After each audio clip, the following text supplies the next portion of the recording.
A very warm welcome to all the CA Inter students. Welcome to the Prayas revision lectures. We are discussing the entire syllabus in small acts. So up till now we have discussed the Contract Act, the Negotiable Instruments Act and the General Clauses Act with special handwritten notes which you can refer one day before the exam. In case you have missed any lecture, I am leaving a link of the playlist. Just click on the I button and you will be able to view all the previous revision lectures. In this video, we are going to discuss interpretation of statutes. It's not an act, but this helps us to interpret, to understand the various provisions of the act. Weightage wise, interpretation of statutes and general clauses, they are important for exam. You can expect guaranteed questions from these two chapters. So without wasting any time, let us discuss interpretation of statutes. But before that, do subscribe to your channel Theory Masters Learning and hit the bell icon because we are going to discuss the Companies Act in the next video. So hit the bell icon so that you do not miss the notification of Companies Act.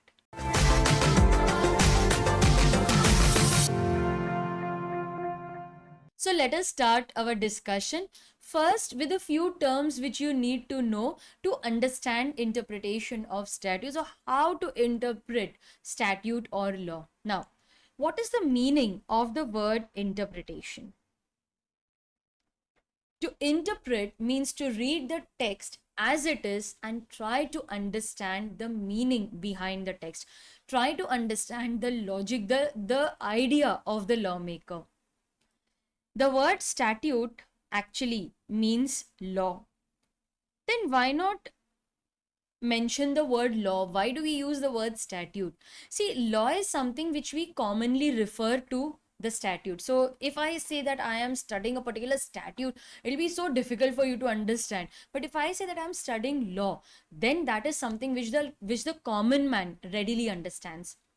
So over here, actually, we are trying to guide. We are providing guidelines on how law, the language of law should be interpreted. See, language is the most important invention of mankind. Don't you agree? Without language, it would be so difficult for us to communicate. But even though it is the most important invention of mankind, it is also the most ambiguous, it is the most confusing one. Many a times it happens that, you say something, then your friend gets very angry and you try to tell him, no, this is not what I meant. But she said, no, your words were such that I thought you meant. No, that was not what I meant. English is a very funny language. Now, there are times when just remind yourself of your school times, when you had started studying and you were introduced to similar sounding words. My son till now tells me, why is these two words spelled the same? Okay, even if they are spelled the same, why is their pronunciation different? That's how it is. English is a very funny language. Every word does not have any every word doesn't have logic to it, no? So language, although it is the most important creation of mankind, it is also the most ambiguous. Laws, these statutes, they are written in English language. So language, because it is inherently confusing, requires someone who will explain clearly the meaning of those sentences. See, lawmaker has something in his mind, and all these laws are made by humans. So it is possible that while drafting these acts, the lawmaker had something in mind. But while drafting it, the sentences are made in such a manner that interpreting it may cause confusion. Like the best example which I can think of over here is using the word may, shall, and must. Okay? You must do this. It shows compulsion. But sometimes, even though we have used the word must, it actually means may. So it is so confusing. The language is so confusing. If it leads to absurdity, if it is sounding very vague, I don't think this is what the lawmaker had in mind. Then interpretation of statute tries to clarify and helps us in understanding the true intention of the lawmaker. So there are many rules which you need to apply for interpretation. So here they are actually showing you how to interpret law. Is it really required? will this help us in real life? That is what students normally ask me. Will this help me when I start working during my articleship or even later? Now imagine that your friend has come to you with some problem, maybe he is not able to understand the language of law. Can you tell him, oh, this was not taught to us in CA? Ask me something about accounts, costing, FM, tax. I'll tell you, I'll give you all the answers. But how to understand law? We never concentrated on that. We only mugged up everything. Okay, we just memorized everything without understanding it. That is not the way you are supposed to treat clients. I think that law is the basis for your accounts also. Because there is law, you understand it, and then your application is nothing but accounting. Yes. So company accounts, which you study in accounts, that is all based on Companies Act. So unless and until you don't know how to interpret the words, how to understand the language of law, you will not be able to account for transactions properly. So yes, this is one very important chapter for CA students. Before we jump to the rules of interpretation, let us go through some introductory point of this chapter and also a few terms which will help us to understand the entire chapter. Interpretation, yes, what is it? It is the process by which any text, okay, now the word is a text, anything in the written form is to be first explained. So this is the first use, understood or translated. Now, why do we translate things? So that it is understood better.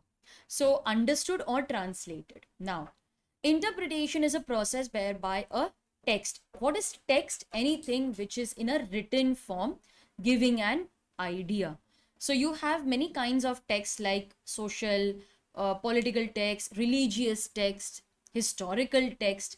So there are people who are trained to understand those texts and give their interpretation. So it is a process by which any text that is in the written form is to be explained, understood, or translated. Translation also means that you are first trying to understand and then trying to pass on that information to people who are not very well conversant with those concepts. So like if you read some historical text, you need an expert who will read and explain it to you, right? So you go to that expert, he will read it, he will understand it, and he will translate it for you. He will translate it in a manner which is understood by you. As all statutes are drawn up in a form of language which is inherently ambiguous, even I totally agree with this. A single word can have multiple meanings depending on the context in which it is used. There may arise problems as in statutes as well, which give rise to uncertainty and inexactness. So how do we remove all that? The only way is to have proper guidelines, to have proper rules which will help us to interpret the language of law in the correct manner. There is a need for interpreting statutes so that their correct meaning may be ascertained, that is determined, understood, as it was intended by the legislature. Now, what is the meaning of legislature? Legislature means lawmaker, someone who makes and implements law. So, what is interpretation? It is a process by which a text, anything which is in the written form, it is to be explained, understood, or translated. Statutes are drawn up in language which is inherently ambiguous. It is confusing. What is the meaning of ambiguous? It means it is confusing. It can have multiple meanings. So there is a need for interpretation so that their correct meaning is understood. Now, before we proceed, let us understand a few terms which will help us to understand the entire chapter. What is the meaning of the word statute? For a layman, statute actually means law. Even our constitution, it doesn't use the word statute. It uses the word law because it is commonly understood. But what is the exact meaning of the word statute? See, if you're studying interpretation of statutes, you're trying to interpret, read and understand the statute, you need to know what is a statute. The term statute has been defined as, please highlight the keywords. These are the words which you need to remember and write in your answer. It is the written will of the legislature solemnly expressed according to the forms necessary to constitute it as law of the state. So it is a written will. Can I say that law needs to be in writing? Mr. President says something orally, that doesn't become law. Law has to be in writing. That is the first requirement. What is it? It is a will. It is a desire. It is the ultimate wish of the lawmaker. What is legislature? It means a lawmaker, lawmaking authority. So it is their final wish that, see, this is something which we want the citizens of this country to follow. It is solemnly expressed according to the forms necessary to constitute it as a law of the state. In the last lecture in General Clauses Act, we had discussed that before becoming a law, the draft stage is known as a bill. Okay, bill is nothing but a draft form. When it is passed in both the houses, when it is approved by both the houses of parliament and also assented by the president, then it becomes law. So what is law? It is the final intention. It is not the draft stage. It is the written final wish, final intention of the lawmaker. The term statute denotes an act enacted by a legislative authority, that is parliament, because in India, parliament is the law-making authority. When the bill is approved by both the houses of parliament, when it is passed by both the houses of parliament and it receives the assent of the president, then it finally becomes law. So statute is like, for a common man, it is nothing but law. To explain further, if you want the actual meaning of that word, law is, okay, so the word law is explained here. It includes any ordinance, order, bylaw made by the municipality or any local authority, rule, regulation, notification, and the like. And the like means anything which is similar to the previous words. So can you see that the scope is so wide? It's an inclusive definition. It includes ordinance. It means that there can be other things also. But for the time being, this is included in the term law. It includes an ordinance, order, bylaw, rules, regulation, notification. The term statute is written law in contradiction to unwritten law. Now, what are unwritten laws? They are nothing but usages, trade customs. Okay, usages, trade customs, these are unwritten laws, rules. They are not written anywhere, but they are followed since many years in a line of business, and that way it becomes a generally accepted practice in that line of business. It is considered very similar to law. But we are distinguishing statute from that unwritten law, because statute, law, must be in writing. So it's a written law. Statute is written as compared to unwritten. Then one very important definition, document. But yes, we have studied this in the General Clauses Act also. And many a time students ask me, ma'am, how will we understand in exam under which act we are supposed to write the definition? There is slight difference, yes. Now, in the exam, they will specify whether they want you to write the answer considering the General Clauses Act or the interpretation of statute. But what is a document? Document means to write. Do you remember I had given you an example that during my articleship days, I was given the task of auditing fixed assets. Yes, I was going through the fixed asset register, verifying all the calculations. I even checked by applying a formula, but I didn't save all that. When my senior was checking my work, he said, have you checked these figures? I said, yeah. He says, where is your working? I deleted that. He said, how will I know whether you have checked that data properly or not? How will I show it to the partner that yes, we have gone through? And that is one very important checking in audit, no, when you go through the fixed asset register. So after that day, I document everything, whether it is electronic, whether it is in writing, it is any piece of paper. Like last time I had showed, I preserve papers till, like, for a few days, and then afterwards I'm convinced, okay, I don't need it now. Only then I dispose it of. So to document means to write. Why do you write? Because you want to preserve it for future reference. So it is a paper, just a paper. Wait, or other material like cloth, stone, walls. Okay, you can write anywhere. Giving what? Information, proof, or evidence of anything. Okay, so what is it? It is giving information. Like if I give you my textbook, okay, if you buy my textbook or you buy my compiler, that is a document because it is giving you information. Those are the questions which will come in the exam. It is a proof or evidence of anything.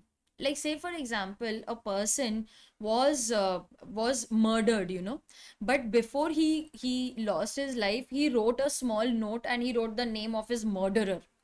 That piece, that document is considered as evidence in the court of law. So document means to write anything so that it is preserved, it is a proof, it is an evidence. Like we had discussed last time, a memorial for the Kargil soldiers.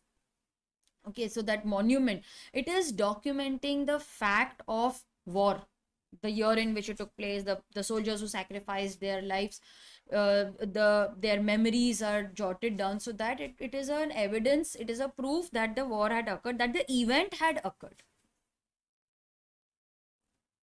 The word document is defined under Section 3 of the Indian Evidence Act 1872. It states that document means, yes, we need to by heart this for exam. It is any matter, okay, it can be stone, cloth, piece of paper, expressed or described upon any substance. Sorry, any matter. What I discussed was a substance, I'm sorry. Matter is any text. Okay, matter over here means text. Drawings, words, okay, drawings, words or figures. They have discussed that later also. Any matter, anything that you need to convey, expressed or described upon any substance, can be paper, can be a cloth, can be a stone, it can be a pen drive, okay, on any substance. By means of letters, figures, marks, like you go in caves, you will see there are drawings on the wall, because that time there was no language, so their medium of communication, they would draw, they would communicate their daily life, that was depicted, achievements intended to be used or which has been used for the purpose of recording that matter. So that substance is something which we have either used or we intend to use it for recording our matter. Then we have the word instrument. In India, although we have defined instrument, deed, record, everything separately, actually there is not much difference in instrument, deed. They all almost mean the same. Now, what is an instrument? In the Negotiable Instruments Act, we had studied the meaning of the word instrument. Yes, instrument is any document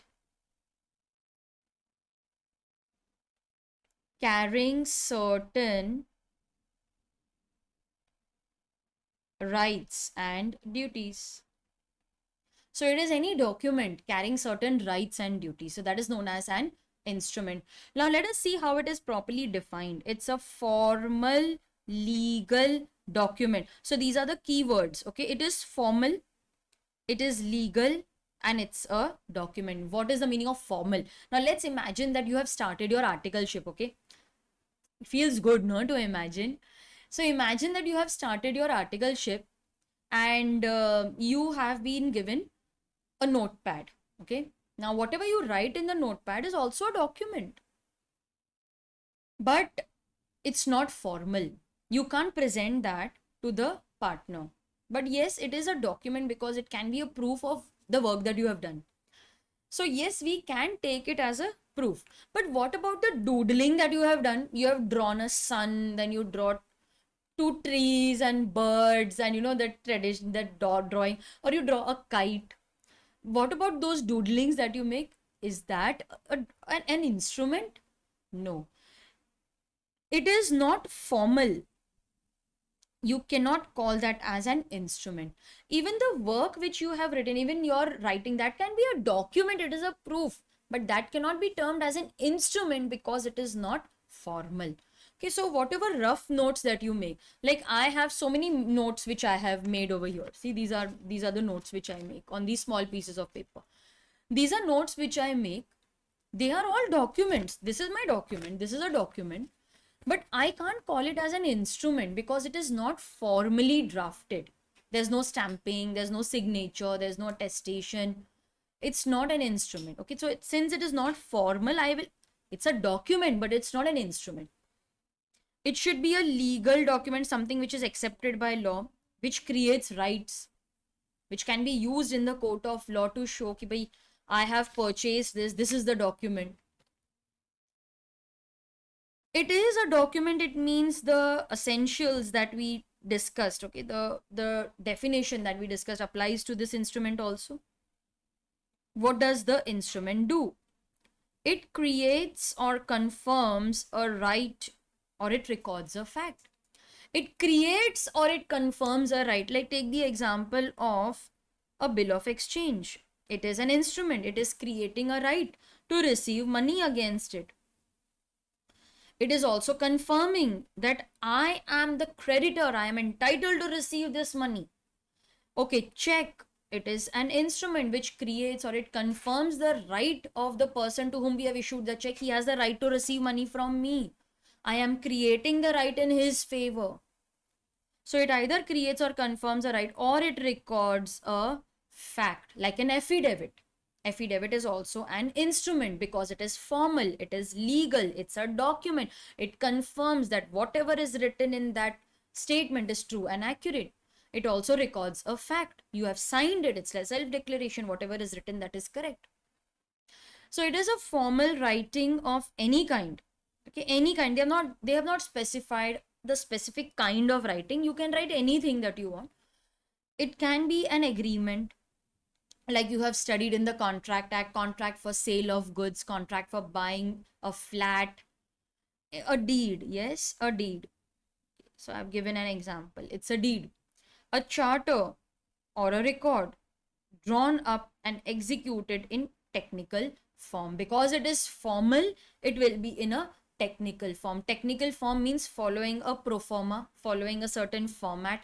There is information which you have to mention, like in all these negotiable instruments, there is some information which will be present in that instrument. So now to give you an example of charter, okay, charter is basically an understanding between two parties. Okay, it's an understanding between parties, like the understanding between king and his feudal lords, who actually go and collect tax. They will keep some percentage for themselves and then return the balance, give the balance to the king. So it's an understanding that we will perform work for you and we will be given certain rights, and we will obviously charge some money for that. Then we have the word deed. Okay. Deed again is an instrument in writing. All right, it means that it is an instrument.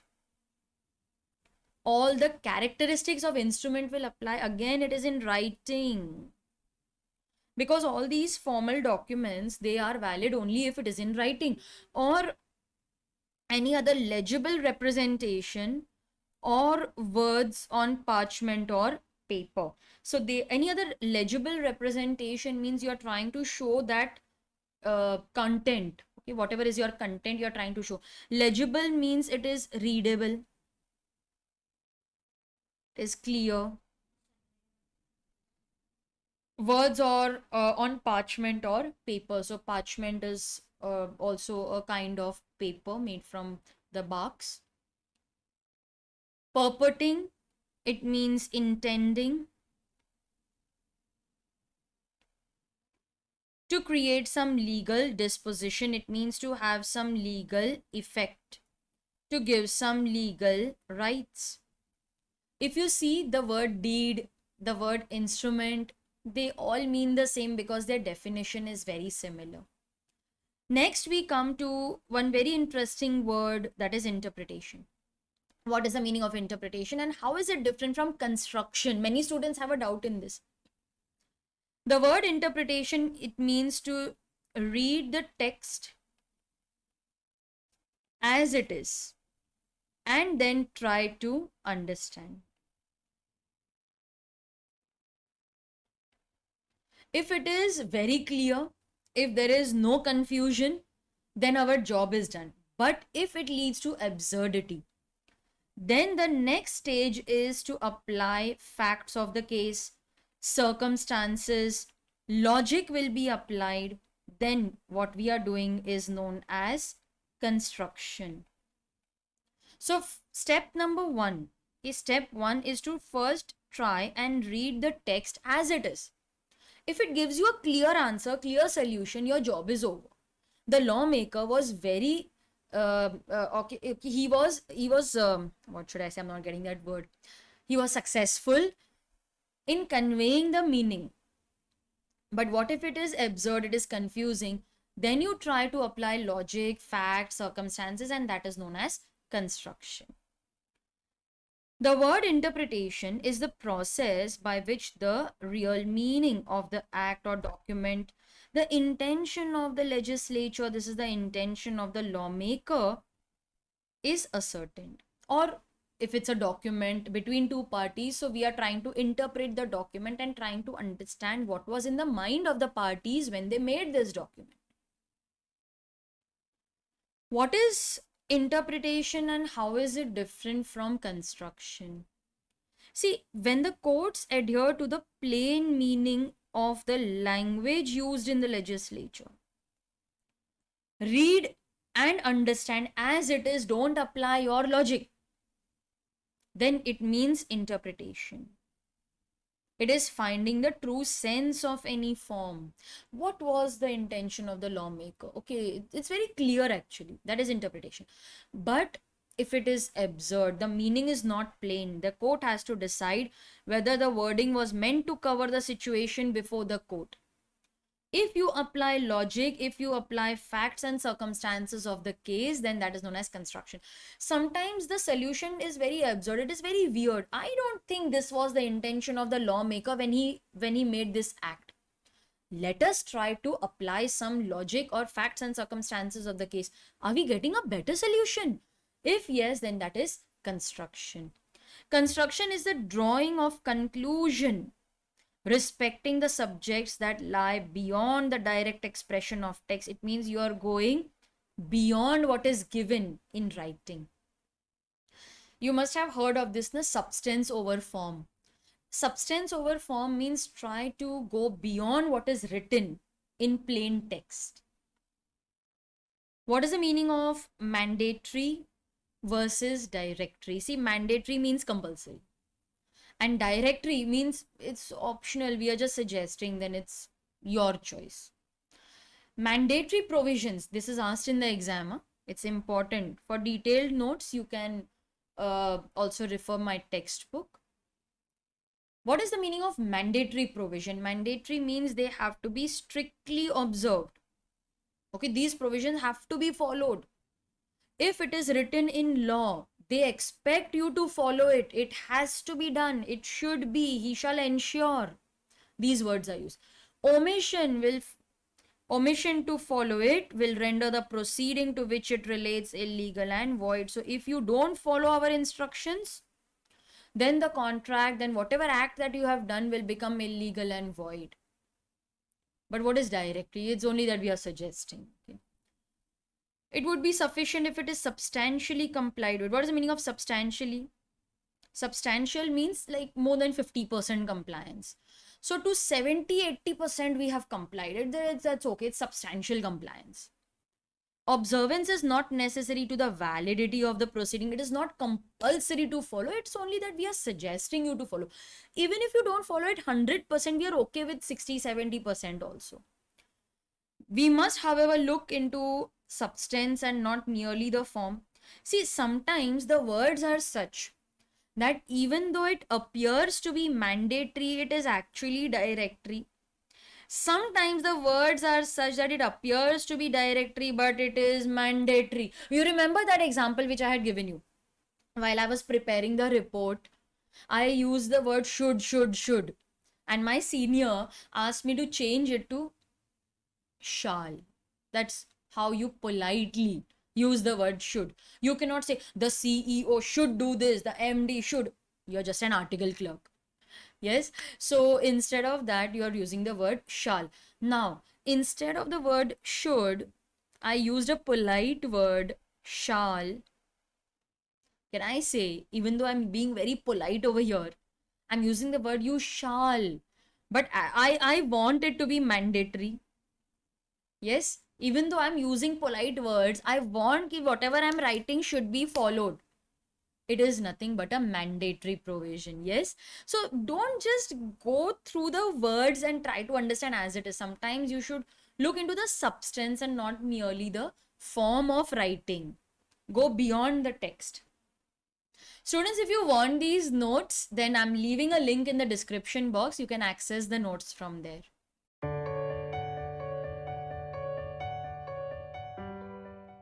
Important for theory, rules of interpretation. They can ask you to write all the rules, or they may ask you to write an answer on a particular rule. Now, these are rules which help us to interpret the statute. They may be classified into primary rules or secondary rules. Let us discuss primary rules first. The first rule is the rule of literal construction. The word literal means actual. Construction, as we already know, it is beyond interpretation. See, interpretation is just reading the text as it is, trying to understand the words.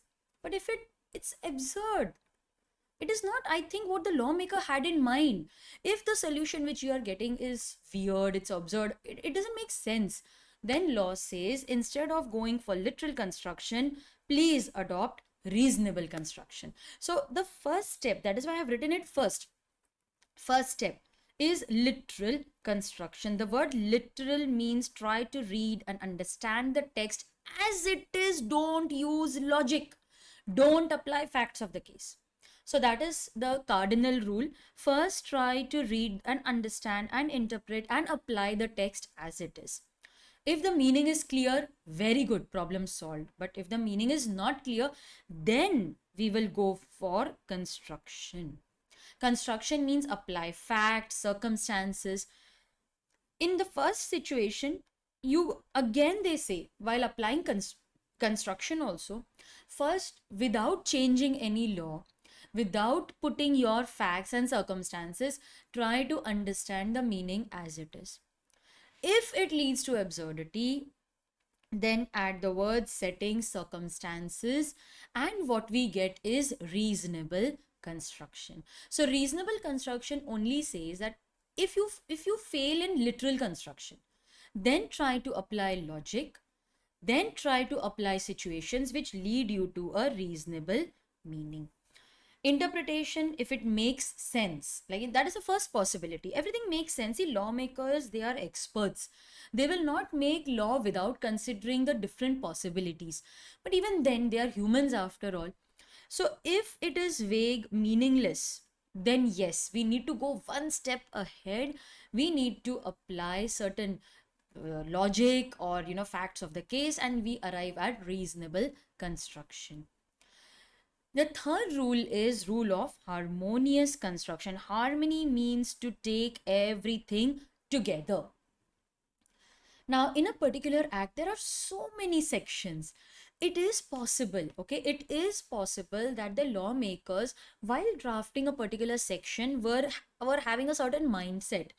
But maybe after 100 or 200 sections later, they write something which is slightly contradicting. Okay, it is slightly contradicting to the previous section. It is possible that when you have 400 500 sections, you may write few things which are contradicting each other. Law says forget all that. You don't have to read the sections standalone, as it is. You have to read everything in harmony and try to arrive at the best possible interpretation of law. So when there is doubt about the meaning of the words, these should be understood in the sense in which they harmonize, they bring everything together, and they actually put forth the meaning, what the lawmaker had in mind. The sections, even the subsections, they must all be read as an integral whole, and they should be interdependent on each other, not independent. Now you cannot say that I will read this section, those subsections they make no sense, leave them. You can't do that, no. Sections, subsections, they have to be read as a whole. Rule of beneficial construction. This is also known as the Hayden's rule, the purposive rule, or mischief rule. These alternative names, they are important for exam, okay? Now, why is it known as mischief rule? Sometimes the lawmakers, they are very simple people, but these followers, ones who want to follow law, not just to follow it, but to find loopholes in it, they try to mess with the wordings. Okay, so if there are few words or terms which are capable of two or more meanings, one is legal, one is slightly illegal, don't try to be mischievous. Don't say that law has not forbidden this ना, law में ऐसा तो नहीं लिखा ना कि ये नहीं कर सकते. अरे लेकिन अगर हमने आपको वो allow किया, then it will go against the intention of the lawmaker. So don't try to play mischief. Don't try to adopt a meaning which is against the rule, or which is against what the lawmaker had in mind. Whether language is capable of more than one interpretation, principle laid down in the Hayden's case shall apply.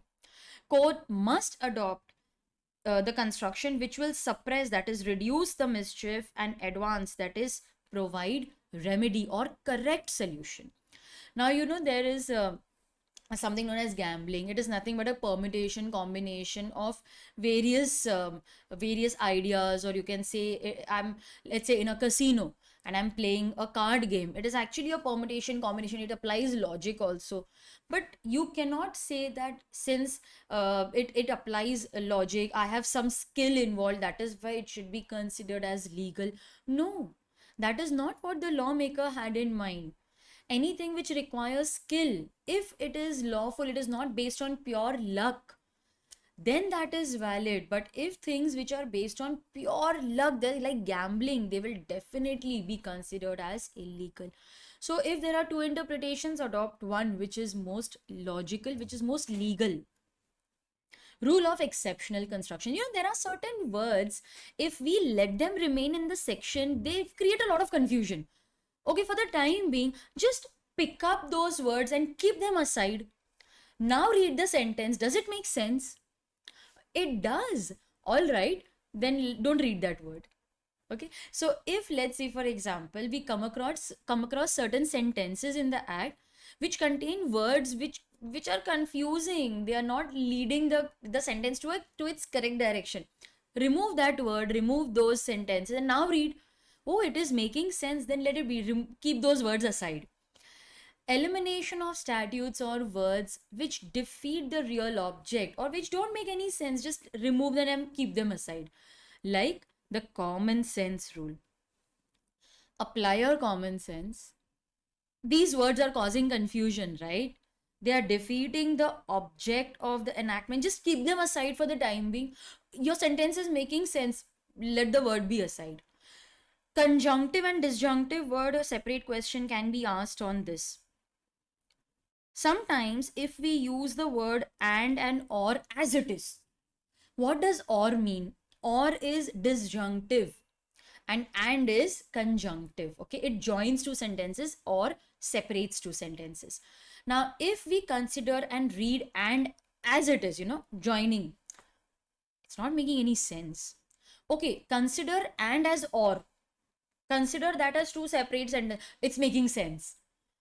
So sometimes, even though the word written in law is and, read as or and see, is it making more sense? Yeah, it is making more sense. Then instead of and, you consider it as or. Now if I read the word or as it is in the sentence, it's creating confusion. Try reading it as and. Now the meaning is clear. So in that case, sometimes and will be treated as or will be treated as and. Then sometimes students ask me, ma'am, if they know these errors, why don't they correct it? It's not very easy to bring about amendments for just one or two words, students. That is something which we should remember. Must, may, and shall. We have read this. I don't think we need to discuss it again. The word may actually shows discretion. You may do it, it's your option. But sometimes we are just using the word may, shall politely. We actually want to insist. So, read the sentence considering whether the lawmaker wants us to do that particular act and is just using polite words, or is it that the lawmaker wants us to, perform that act at our discretion, but he is still using the word must. So you should sometimes substitute these words and try to see whether the rule makes more sense. If it does, then adopt that. We are not very rigid. Law is very subjective that way. The rule of adjustum genesis, it means that of the same kind or species, see, similar words, they carry color from each other. Let's say, for example, I write the term as dog, cat, horse, etc. Now, how to interpret that word etc.? The color of etc. will be derived from the previous words cat, dog, horse. It means they are talking about domestic animals. The word etc. will not include lion, tiger, or any other wild animal. So where specific words are used and after that general words are used, then the general words will derive their color from those specific words. Then we have secondary rules. First we discussed primary rules, now we have secondary rule.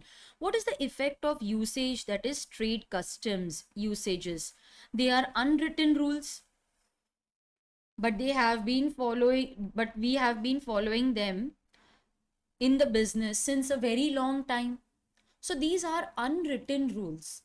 Now, sometimes these unwritten rules help us to interpret law. See, in the Partnership Act, you need not give interest on capital. You need not give, let's say, salary, remuneration.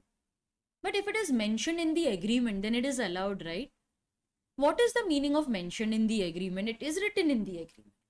But law also says even if sometimes it is not written in the agreement, but it is a trade custom, then we respect it. We consider that. So our laws are to be interpreted keeping the usages, trade customs, our traditions, our way of doing business, our Indian society. Old statutes, documents, they must be interpreted as they would have been at the time when they were made.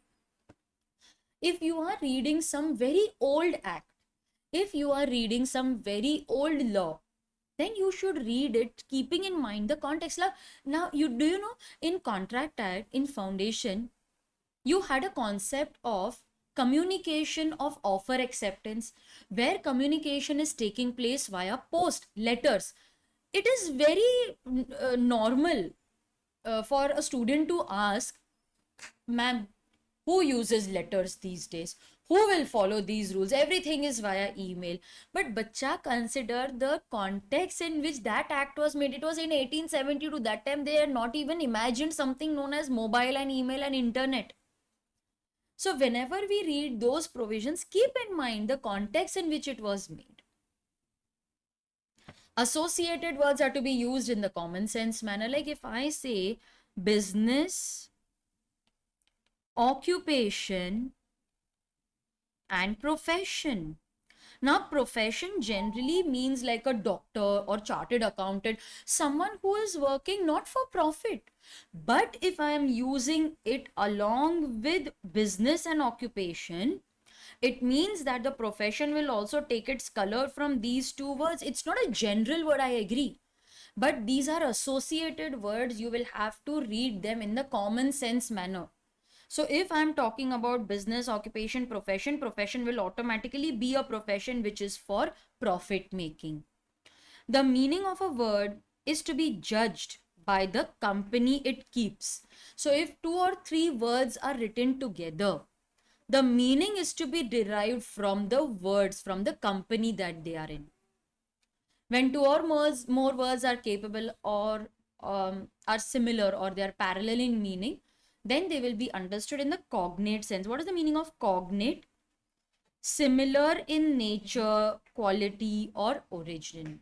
You have to consider everything in harmony. So, students, these were the primary and secondary rules of interpretation.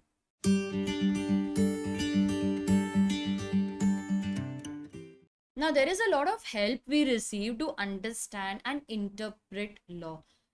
Internal aids, aid means help. Okay. So, internal aids to interpretation or construction. Now, we already know the meaning of interpretation and the difference between interpretation and construction, but these are aids, these are things which will help us to understand law. This is asked as a theory question. They will say, right, what are the internal aids to interpretation, or they may ask you question on any one or two internal aids. The first is long title. I always believe that if you see, it is easy to understand. So before discussing the meaning and the definition, let me show it to you. Now this is the BEAR Act. Okay, BEAR Act of the Companies Act. Okay, this is the Companies Act, and the screenshot is from the website of MCA. Companies Act 2013. Now this is an act to consolidate and to amend the laws relating to companies. So please pay attention to one, the sentence that I have highlighted. Second, the words to consolidate and to amend the law relating to companies. So we are not trying to replace anything. We are just trying to amend and consolidate the law which relates to companies. Then the third keyword is that this act applies only to companies. Now what I have highlighted is the long title. The Companies Act actually doesn't have a separate preamble. The long title itself is the preamble of the Companies Act. Okay. In this case, there is no separate preamble. The long title itself is the preamble.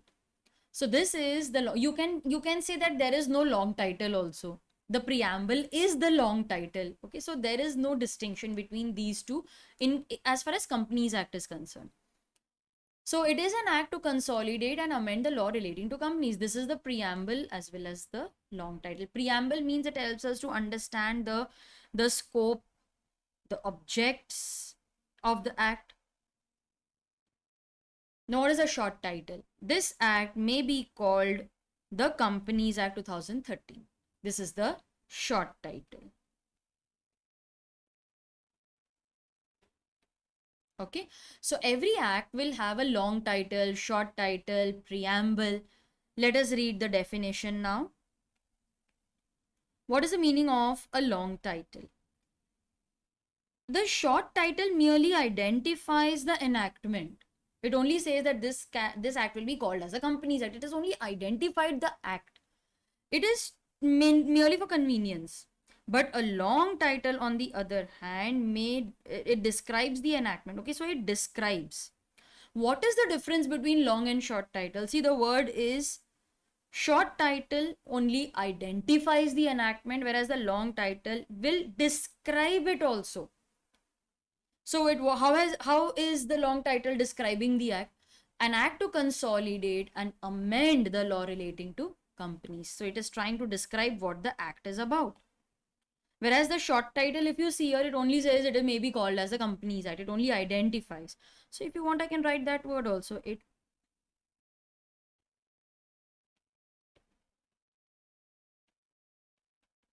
identifies and this describes.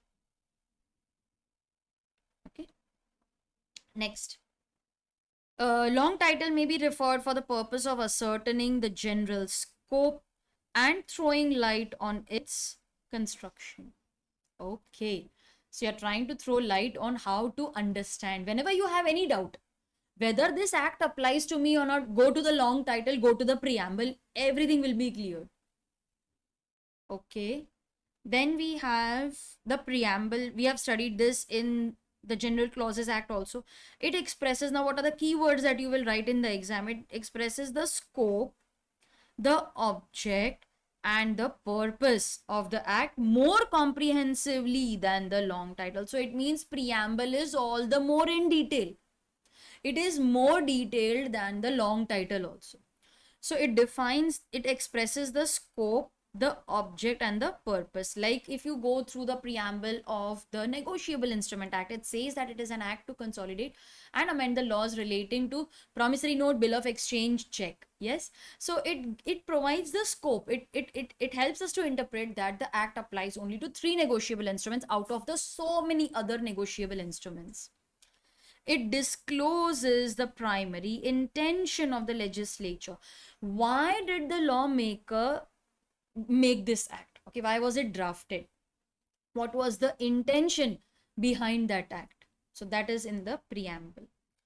Heading and title of a chapter. You must be aware of this actually, that law is divided into acts. Acts are divided into chapters. Chapters are divided into sections. And sections are divided into subsections, clauses. Yes. So we first divide the act into small chapters. So all the relevant sections are grouped in a chapter. So we have chapter 1, chapter 2, and in this we will have various sections. Then sections will have subsections or clauses.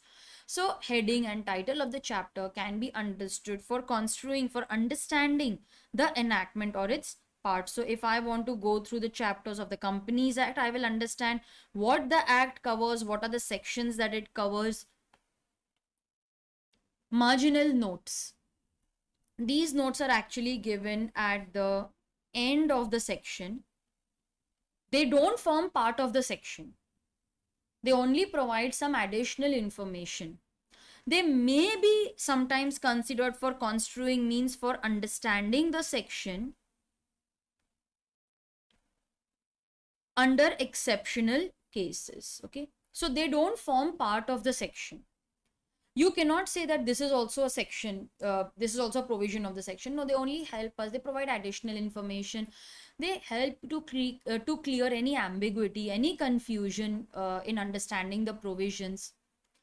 But under exceptional cases, yes, we can use them to understand, and we may form them a part of the section itself. Definitional sections, the main aim is to, yes, shorten the language of law. We had studied this in General Clauses Act. Why are definitions introduced? Imagine defining the word director at every place it is used. It's so time consuming, no?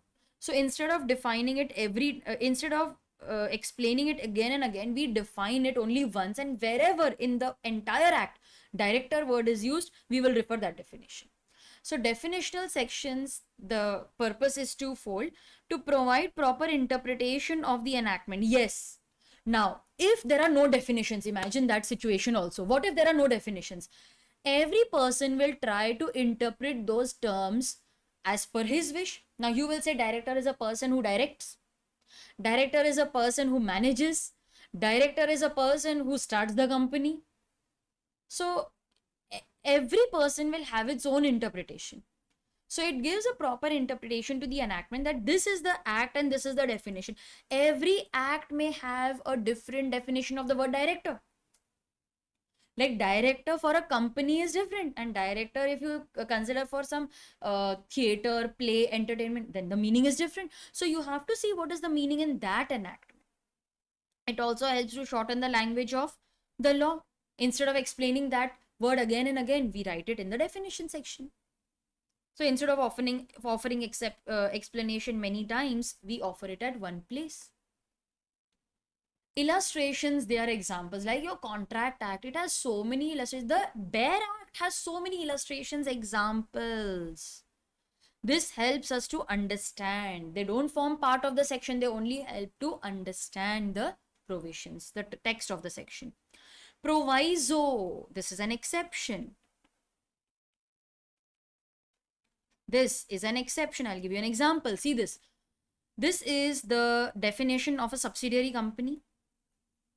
Look how they have written provided that. It means it's a proviso. It's an exception. These are, as per the words, applicable generally. But if you want to exclude something, if you want to say, no, no, no, these are applicable to all companies except these. So you are imposing certain reservation, condition, certain exceptions, then that is known as a proviso. Provided that such class or classes of holding company as may be prescribed will not have layers of subsidiary beyond the number as may be prescribed. Okay? So it means that only the ones which are prescribed will not have layers of subsidiaries as may be beyond such number as may be prescribed. There is also something over here which you can see, explanation. Sometimes we feel that the words may be confusing, ambiguous. Sometimes the words are not clear. So we provide explanation. So for the purpose of this clause, company shall be deemed to be subsidiary even if the control is of another subsidiary of the holding. So they felt that maybe the definition is not complete. Maybe the definition can have certain other interpretation doubts. So they have clarified that by providing the explanation itself. Company will include body corporate. See how they are trying to explain composition. How is the composition of the board of director? See, someone who can control the composition of the board is holding company. Now you may ask me, ma'am, okay, I am a subsidiary. If the holding controls my composition, how is the composition controlled? It's a very logical doubt. So they are trying to clarify that. See, this is how we can control. Okay, so this is how the composition of board can be controlled. So they're trying to provide explanation so that you understand the definition. So see, layer is also explained. It means subsidiary or its subsidiaries. Explanation, it should normally be read so as to harmonize and clear up any ambiguity in the main section. So you cannot read it separately. You have to read it along with the section. Next, we have schedules. Like in the Companies Act, we have so many schedules. Now, if I tell you that your memorandum and articles have to be drafted, filed with ROC, you will say, ma'am, please give me some format. No, please give me pro forma. Like in foundation, you were supposed to send your declaration form and PDF if it has come blank. Then students ask me, ma'am, what should be written on the envelope? So you always need a guideline. You always need formats that is given in these schedules. So let's say if you want to explain something, okay. So if you want to explain something like what should be the memorandum of companies, what should be the pro forma, then what should be the pro forma of articles. Okay, so that is given in schedule. So these are memorandum and articles of association. So A, B, C, D, E, that is memorandum, and F is the articles. How to compute useful life of depreciation. Then in schedule 3, we have how to prepare balance sheet, profit and loss account. Schedule 7 covers the CSR activities, what can be considered as CSR. So all that is given in these schedules. The schedules must be read together with the act. In case of inconsistency between schedule and enactment, then the enactment will prevail. Schedule is only additional. The act, that is the enactment, that will prevail. We discussed the internal aids to construction. Now let us discuss external aids. They don't form part of the act. Okay, these are not forming part of the act, but they help us to understand law. Historical setting. See, whenever you read any act, please take into consideration the time when that act was enforced. Like the Contract Act, it has at so many places mention of post. Okay, if we are sending by post, we are sending, but they never mention email or any other electronic mode. All that has been added later on, maybe by amendment. In the Companies Act also, if you see the 1956 Act or the acts earlier, they will all have mention of regular post. But then that was the time when WhatsApp, email, and the electronic mode website, all that concept was not in existence. So whenever you interpret the act, always take into consideration the time, the context when it was enforced. So take help from those external and historical facts like ancient statutes authentic works, writings, and using all that, try to interpret law. Things which are necessary in understanding and comprehending the subject matter, scope, and object of the enactment. They are all trying to connect the preamble, the purpose of the act. Why was that act introduced? Maybe at that time it was a requirement, like to protect the right of women, or maybe to promote exports. So that was the need of the hour. That is why the act was enforced. Consolidating statutes and previous laws. See, whenever a new law comes into picture, like 2013 Act, it replaces, yes, to a very great extent, all the earlier provisions. But sometimes when nothing is mentioned in the 2013 Act, we will go to the 1956 Act only. So everything will be taken in a consolidated manner. Even the preamble states it is an act to consolidate the previous law. It means we are not deleting the previous provisions, or we are not we will consider them if need arises. But what if there is contradiction between the earlier provisions and the new provisions? Then the new provisions will prevail. The courts will stick that they do not intend to alter the law. I'm not changing the law. We are only making certain amendments. We are not, abolishing the law. We are just making certain relevant changes considering the need of the hour. Usage, again, we have trade customs. When the meaning is doubtful, usages will guide us. Like, for example, in the Partnership Act, giving remuneration, salary, that is not required, that is not allowed as per the act, because they say profit is enough. But your trade customs may allow dividend, sorry, they may allow interest on capital, maybe salary. You can take salary from the partnership. You are entitled to maybe remuneration. So please give regards to the usages also. They will help you to understand why the act is made in such a manner. Earlier, later, and analogous act. Analogous means similar, where there are different statutes. They have to be read together. Like if you are reading the Partnership Act, okay, now these are acts which we have studied, so we will be able to relate. If you're reading the Partnership Act, the Sale of Goods Act, don't forget the provisions of the Contract Act, which will automatically which will automatically apply to them, because these are contracts. Partnership, sale of goods, they are contracts. They're contracts of sale, contract of partnership. So by default, this act will apply. It's an earlier act. Contract Act was enforced in 1872. Sale of Goods Act 1930, Partnership 1932. But you don't have to forget the Contract Act, no? It will apply to these acts as well. If two acts are read together, then every part must be construed, understood as if it is one composite act. If there is discrepancy, the one which is later in time, like if there is some amendment, okay, so now there is Companies Act 2013, and then we have Companies Amendment Act in 2007, 2015, 2017, 2020. So there are so many amendment acts. Everything will be obviously read together only, but if there is some discrepancy, then the acts which were later in time, they were modified, they will be considered, they will prevail. Dictionary definition. First, try to read and understand the meaning as it is. If there is confusion, apply the context. If that is also not bringing any solution, it's not leading to a logical conclusion, then go to the dictionary. This is what we also do. First, we try to understand on our own. We don't understand it. Okay, then we go to the professor. Or if the professor is not available, we go to our mother. Mama, please explain this. And if mom is also not able to, then dictionary. But nowadays Google is our dictionary. But in that also you have so many alternative meanings, no? So law says select the meaning which is suitable to the context of the act. So also consider the facts, circumstances. The last part, that is use of foreign decisions.